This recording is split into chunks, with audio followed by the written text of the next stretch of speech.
Now, one of the executive orders President Trump signed into law rescinds former President Biden's executive order meant to lower prescription drug costs for Americans. All right, as you'd expect, that move created a lot of questions for Medicare and Medicaid recipients. Fox 5's Linda Schmidt's live in the newsroom with more on what we need to know about the order itself. Linda. Yeah, first of all, good evening to both of you. And many Medicare and Medicaid patients tonight are concerned that President Trump is now signaling that he is not going to work toward lowering the price of prescription drugs, which was his signature goal of the Biden administration.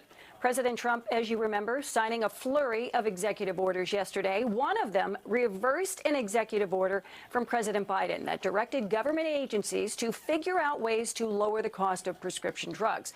Well, we spoke with the executive director of an organization that fights to protect Medicare patients. He says Trump rolling back that executive order sends a clear message.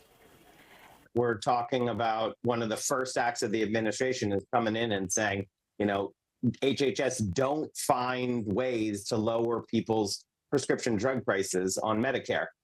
That is a very clear indication of the path forward that this administration is going to take.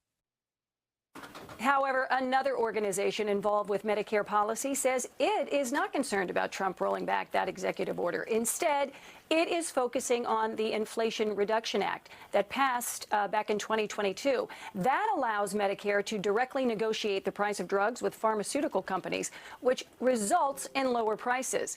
That law is what lowered the insulin prices to $35 per month. There's a lot of interest in what happens specifically with the negotiations program that was a signature piece of the Inflation Reduction Act for President Biden.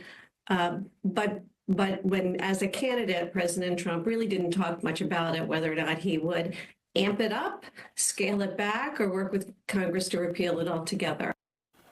Now, she says they will be keeping a close eye on what happens next. And it is also very important to point out right here, right now, Trump's action yesterday, rolling back the Biden executive order, does not have any impact on the price that Medicare patients currently pay for their prescriptions.